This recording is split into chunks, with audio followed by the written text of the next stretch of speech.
you're going to have to put up with me bumbling on. And today I want to talk about being a 40-year-old gamer. Well, actually, I'm a 44-year-old gamer. And this is not going to be a history of my gaming. I've been a gamer since the early 90s. So, just a brief background here. I had a Game Boy, Master System 2, then I went to a SNES and a Sega Saturn, and I forgot to turn notifications off, and Dreamcast. Then I grew up, got married, had kids, gaming took the sort of a back burner, but not totally. And then my kids got into it. So my love of games and sitting for hours immersed into these fake worlds and just totally pushing out the outside world, it's rubbed off on them. They are now huge gamers. So fast forward sort of 20 years, I am a 44-year-old gamer, child of the 70s with kids sort of age 13 to 21. They're all into games, but they are a different generation, and it's evident. If I need to stop waving my arms. Right, I will say that I've got a little sort of some notes down here, so if you see me looking down, then that's why. And while I do have a passion, and while they do share the passion for older gaming, I'm not going to say retro because I don't like that word. They look at gaming differently because they've grown up in a different gaming world, and it doesn't. It is evident that their attitudes and views towards gaming is different to mine. So I have a love-hate relationship with modern gaming. I love old games consoles, I love old games, but I'm not a retro fan. I mean, I appreciate all forms of gaming. I don't dislike modern gaming in terms of the games, etc. It's just the whole ethos around modern gaming that I don't like. So I prefer older games, I prefer old consoles, but not for some kind of misplaced loyalty of the good old days. I just like those games and that style of game, and just the whole way that gaming was then than it is opposed to now. So the SNES is amazing, the Dreamcast and the PS2 are fantastic, the DS is absolutely superb, but in the same vein, the Switch is superb, and the PS4 and the Xbox One, they are astounding, amazing consoles. So I'm not stuck in the past. This is not what this video is about.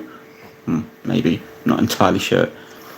So, but beginning with like the PS3, so those sort of 7th gen consoles, then we had a whole shift change in the way gaming was. It shifted towards online plays.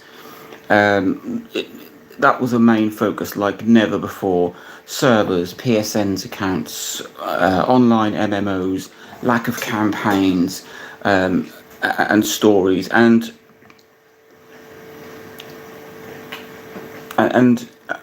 paying for that fact, paying for the fact that you were using their servers or that you were playing a game online against other people. This is when it shifted from just buying a console and game to having to pay for that privilege of playing on games. So this is why I've slowed down. This is why my Switch and my Dreamcast are my go-to consoles, and I never progressed from a PS3 to a PS4, and some of that is because it just got too commercial. It got too, you need to pay this and you've got to do this online, and that's it. That's where I drew the line. Gaming for me is a personal, and it's immersive. It's about me. It's about getting sucked into a story and a world of a game, not jumping into some kind of huge arena with hundreds of real people and playing.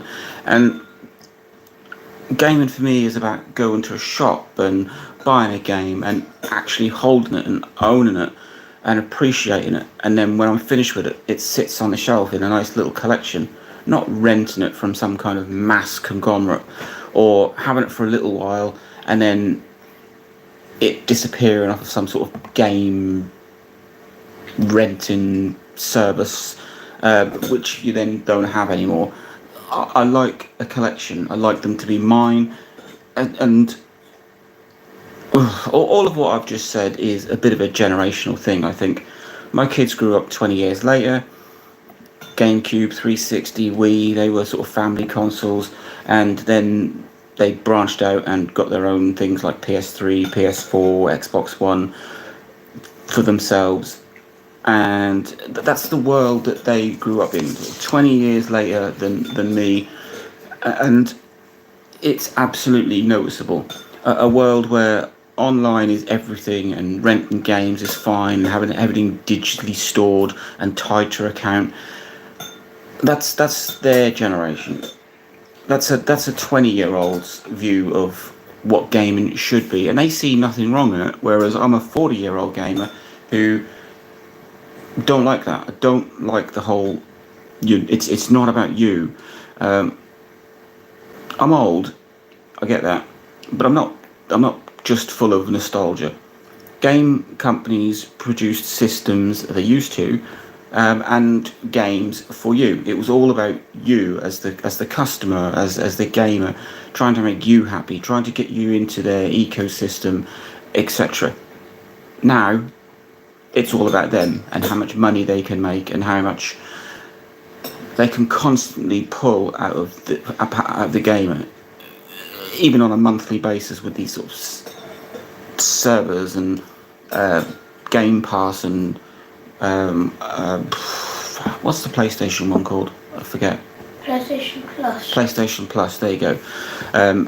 Talking to my other son there, he's a 13-year-old gamer, and his views on gaming is completely different to me, which I will get into in a minute. So don't even get me started about how games are put out these days and about updates and in-game purchases. This is something that he sees nothing wrong in, and it's the norm, and that's what really bugs me. I had an argument with my other son the other day who saw nothing wrong in the fact that games companies release these half-assed finished games and then just patch it in later, or the fact that you need an internet connection. I was trying to reset I was trying to reset an Xbox One the other day, and you need an internet connection. You just can't get any further than the setup screen, and that really fried me. I want to buy a game, I want to pop it in, and I want to instantly play it. I don't want to rent it. I don't want to rent some half-assed, half-finished piece of shit that needs a 40 gig patch on a 20 gig game just to make it playable. I don't want to spend half a day doing patches and updates on games. Should be finished. I mean, I get going back, because he was like, well, there must be games that weren't finished or had bugs in your days, and yeah, we did. I mean, there's classic examples of games that weren't finished, or when they brought them out in things like the PlayStation Platinum, they might have fixed a bug, and then you'd have to buy that game to get the bug fixed. But they were minor, they were tiny little things. You're talking a 20 gig update on something that should have been finished, but no, let's just rush it out, and who really cares? That's the whole attitude I get from games company these days. Oh, it's fine, they've got internet, we can patch it. I don't want to turn my console on and see it. Oh, you've now got 3 updates of my games, or to see that 2 of them have disappeared because they've been removed from Game Pass, and that's something that I'm paying for monthly. I've got no problem with modern games. My Switch is amazing. I'm not one of these retro nutcases who just likes everything in the past and remembers the good old days. Although saying that, actually listening to how I'm saying and how I'm talking, maybe I am. Maybe I just can't get with how things are these days in the modern world. It is really odd to see how a 20-year-old gamer sees gaming and sees what is the norm versus me, who is a 40-year-old gamer, 44 actually. Maybe that it's odd that they see nothing wrong, but I do. I mean, the big thing in the news recently, a couple of things really. You've got consoles that are now digital only. That's going to kill off disc sales. You've got places like Game who are now not taking in physical discs because, well, everything's going digitally. Something like 83% of Xbox games last year were bought digitally. That's 17% physical. It's the way that the industry has gone. It's pushed it, but it's not how I like it. Ooh, yeah. And it's just odd to. I mean, I'm now looking at my live stream here, and my son has just joined in the stream. So hi there, and he's about 21, and his comment is he still has his GameCube. So he's grown up with my ethos of gaming. Say hello to the Dragonborn Hunter. Just a little nudge there. He's grown up with my way of gaming and the fact that I like old consoles. Yes, I do have a retro side. I've got an Atari 2600 in there, which I love. But I like a console for what it is rather than its age. My Dreamcast is absolutely amazing, but I don't like it because it's old. I like it because it's got the games on that I like and the style of games that I like to play, and that's the reason I buy a console. I don't rush out and buy a new console. I like the consoles that I like. PS2, fantastic. PS3 is it's the pinnacle of my gaming. It's that thin edge of being modern at the time anyway, but also old. Like I say, when we got to the end of the PS3 and into the PS4 and the Xbox One, that is when online was just huge, and it's taken over. There's games out there that are online only, which is fantastic. No, it's not, because when they shut the servers off, that disc, if you've actually got a disc, is useless. Like, the game is useless. So there are games that they bring out, they don't do very well, and then they cut the servers off because it's a waste of money. Go back 20 years, and that game that you've bought will still be playable. I am old. That's what I've come to realise. But I'm not a retro fan because of that. It's not. Is it my age? Do I see things differently? Don't know. Everything is moving towards that sort of digital, online. I say moving. It's moved. It's been done. We had similar things probably about 10 years ago, 5 to 10 years ago, where DVDs were stopping. It's all gone streaming. There we go. So there we go. Sorry, just to change the subject, but my son has chipped in here on the chat here to say that games like Destiny will have that happen. Yes, exactly. An online game that is online only, which Destiny 2 you can buy the disc for. That disc will then just be some sort of plastic paperweight, because once they shut the servers off for these fully online only games, what are you going to do? That's you're not going to do nothing at all. There's a valid point there.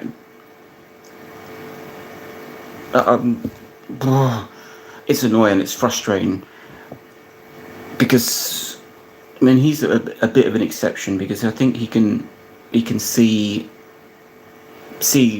where I'm coming from with a lot of these irks of mine. My other son, I had a huge argument with him about this whole patches and updates and how he sees absolutely nothing wrong in it, and it really bugged me.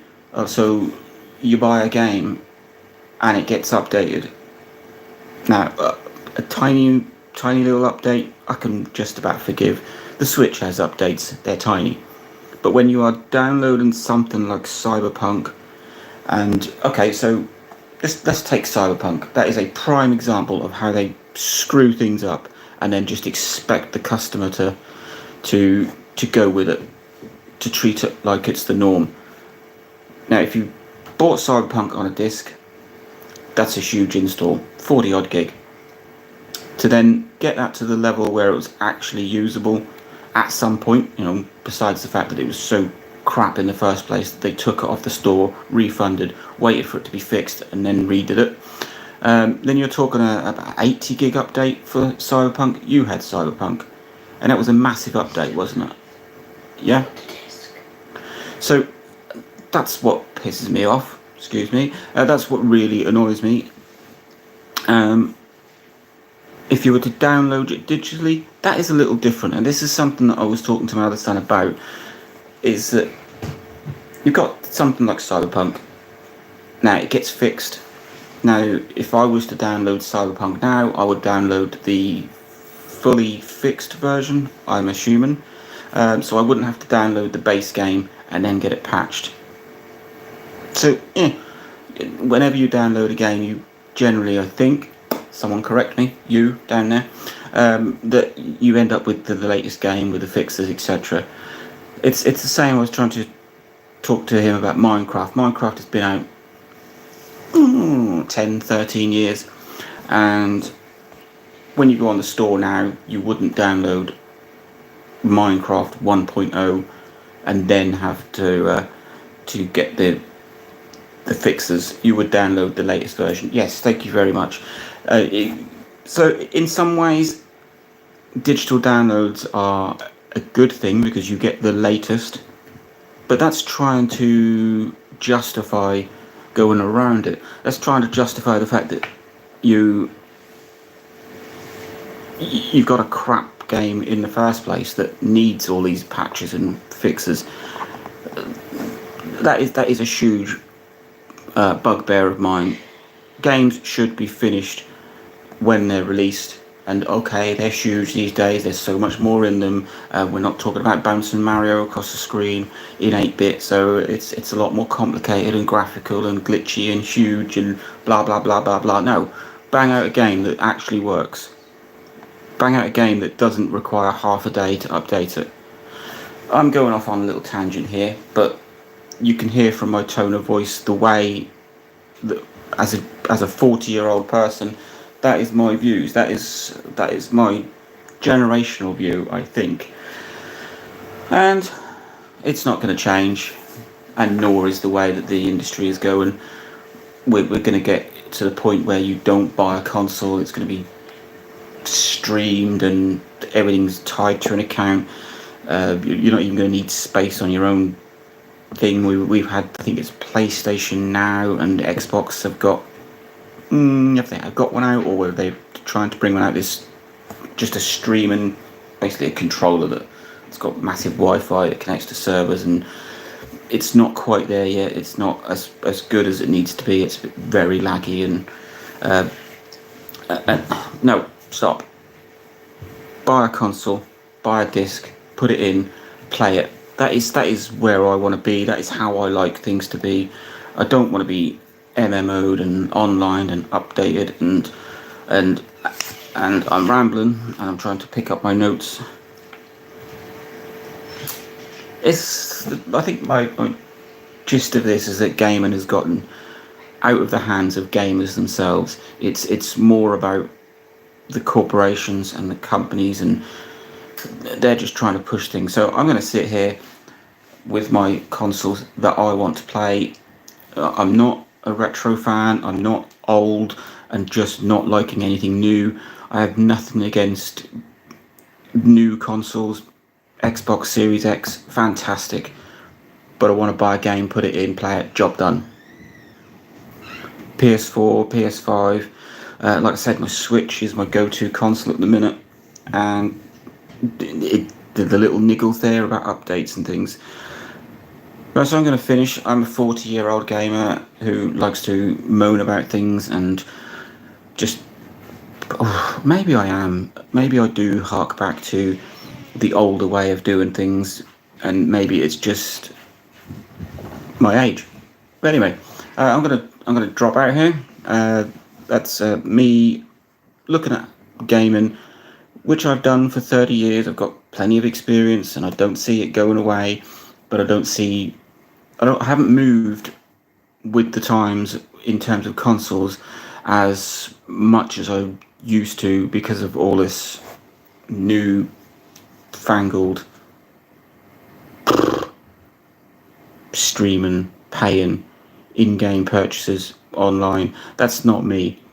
Maybe I will duck out of the game, and if it carries on in this way, maybe I will. Maybe I'll just get to the point where there's nothing in the game world that interests me or satisfies me, and that's it. Maybe I will. Can't see it just yet. Anyway, link, like, I'll say one more hello to Dragonborn Hunter. Subscribe, enjoy.